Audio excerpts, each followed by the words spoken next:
اور کہا کہ ایسی دردناک، کربناک اور سختناک سزا دی جائے جو سزائیں اس سے پہلے کسی کو نہیں دی گئی۔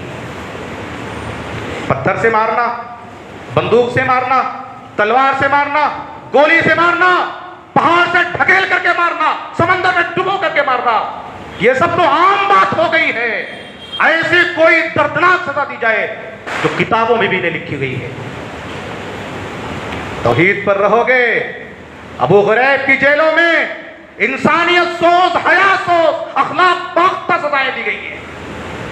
بڑے بڑے ڈرام میں ایمان کی وجہ سے، توحید کی وجہ سے، بڑے بڑے ڈرام میں انسانوں کو، مومنوں کو ڈال کر کے، اس میں تیل ڈال کر کے، آگ لگا کر کے پہاڑ سے ڈھکیل دیا گیا ہے، صرف اسی ایمان کی وجہ سے، توحید کی وجہ سے۔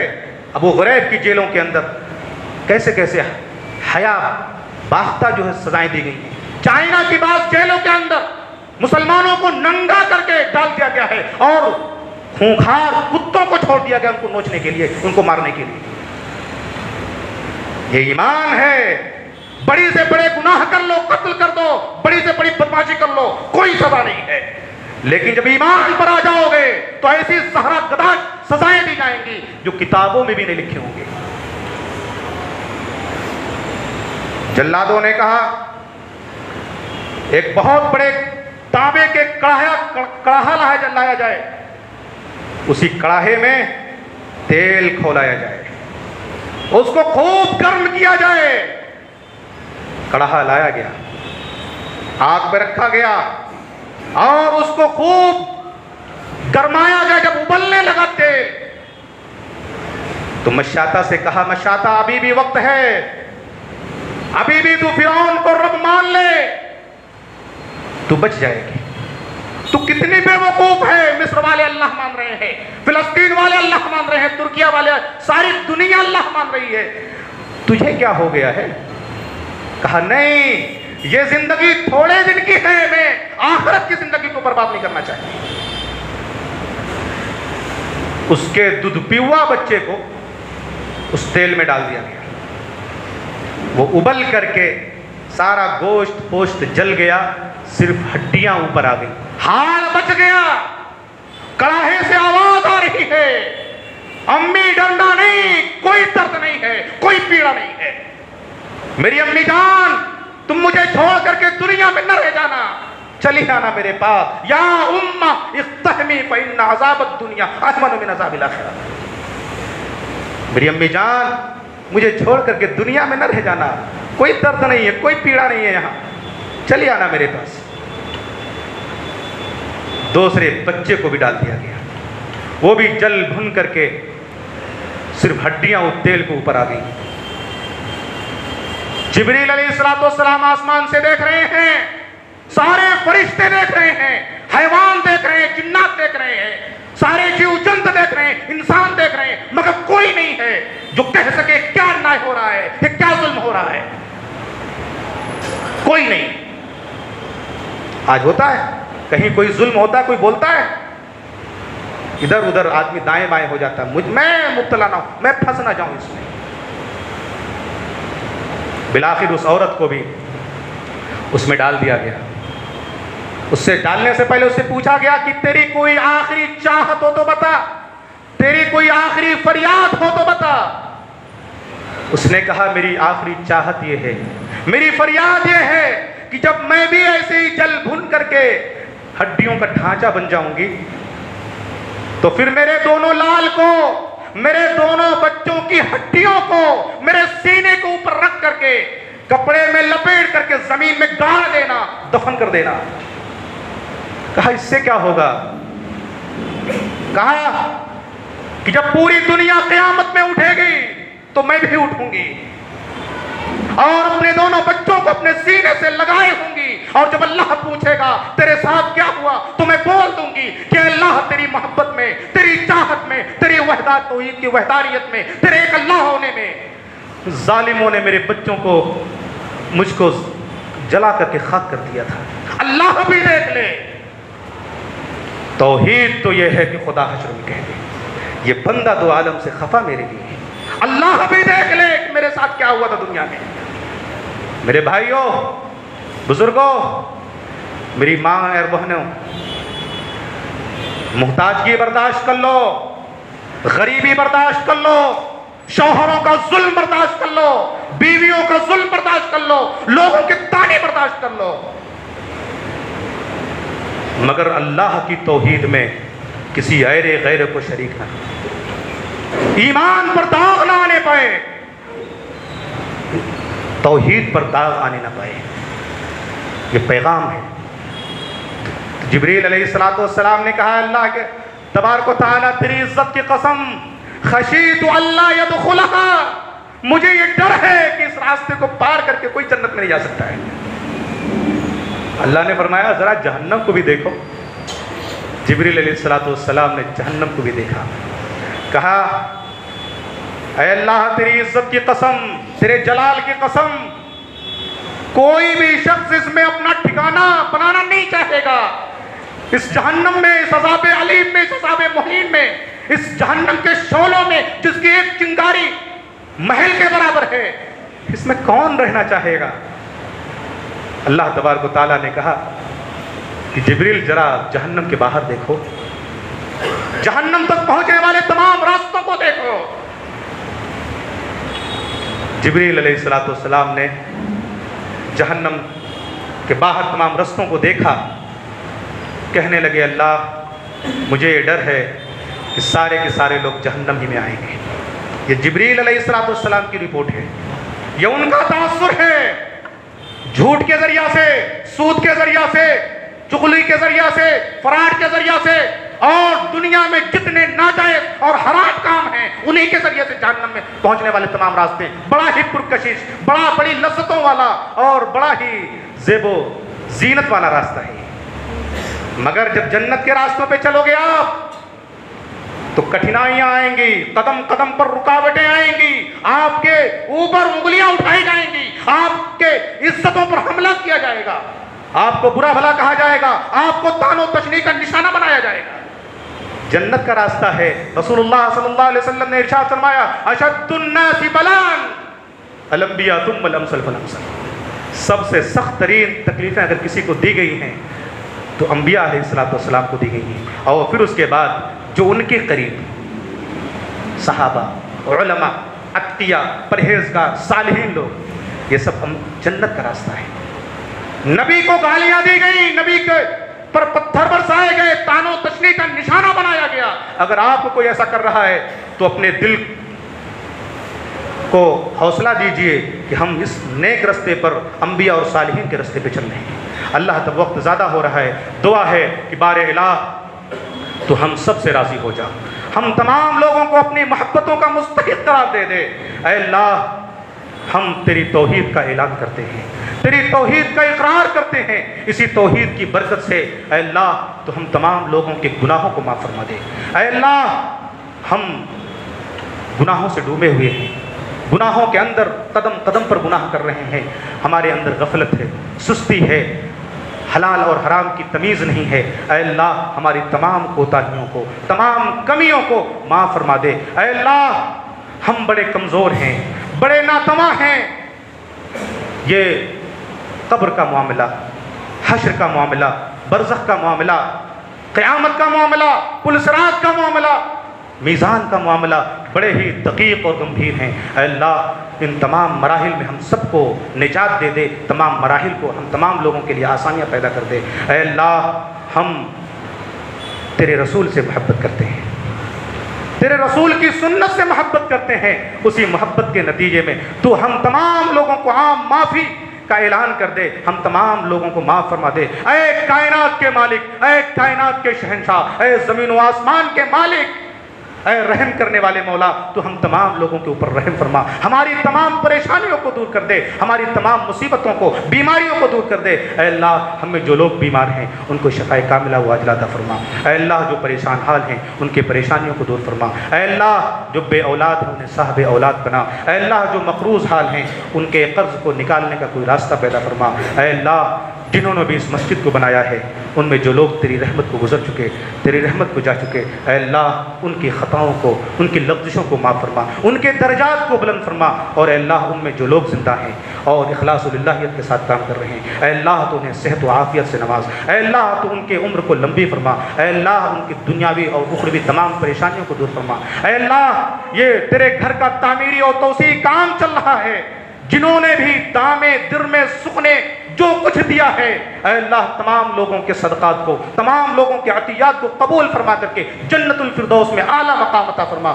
اے اللہ تمام لوگوں کے جو نیکیاں ہیں ان کو قبول فرما، ہم تمام لوگوں کی ٹوٹی پھوٹی عبادتوں کو قبول فرما لے، اے اللہ جو لوگ بھی اس مسجد کو آباد کر رہے ہیں، اے اللہ تو ان کو شاد و آباد رکھ، اے اللہ تو ہم تمام لوگوں کو اچھائی کے سمجھنے اور اچھائی کے اوپر عمل کرنے کی توفیق عطا فرمانا۔ ربنا تقبل منا انك انت السميع العليم وتب علينا انك انت التواب الرحيم۔ اقول قولي هذا استغفر الله لي ولكم ولسائر المسلمين واستغفروه انه هو الغفور الرحيم۔